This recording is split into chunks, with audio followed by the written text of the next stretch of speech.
Le Soudan du Sud, l'État le plus récent au monde. Nous nous trouvons tout au nord, dans le Bahr el-Ghazal, non loin de la frontière soudanaise. Pour ces nombreuses personnes, au total 405, le 13 septembre 2012 représentera une tournure décisive dans leur vie.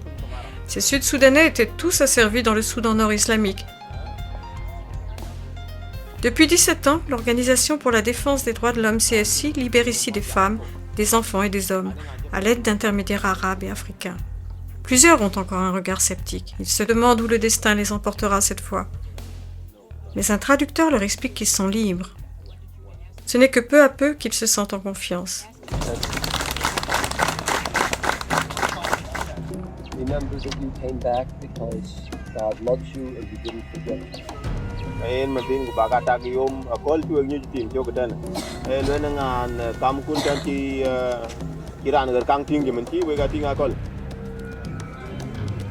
D'abord, les personnes sont questionnées l'une après l'autre.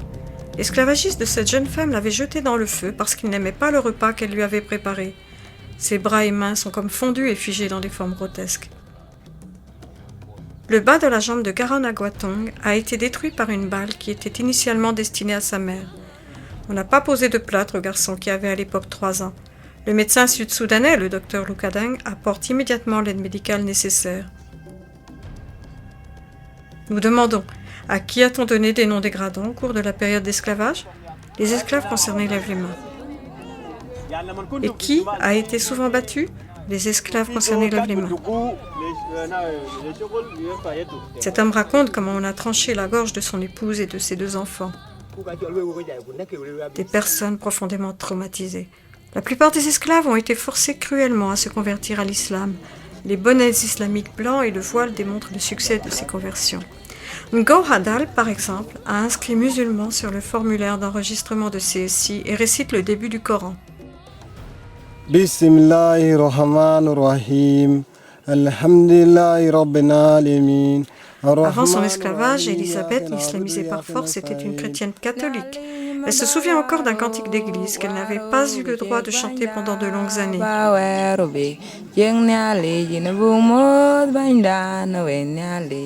Chaque personne est photographiée et enregistrée.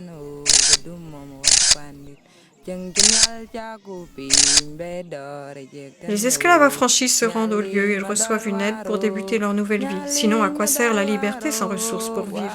Comment les femmes pourraient-elles nourrir leurs enfants à l'avenir? D'ailleurs, de nombreux bébés sont une conséquence des viols.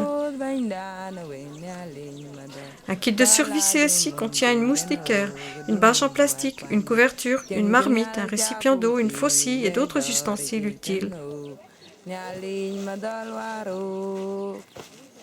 En outre, chaque libéré reçoit une chèvre qui représente un bon début pour chaque ménage stable.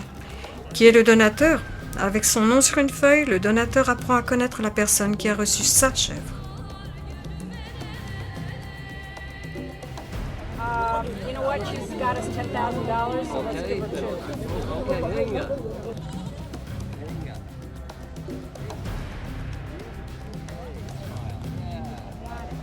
Au Soudan du Sud, cet homme se tenait derrière la caméra, Gunnar Wilbach.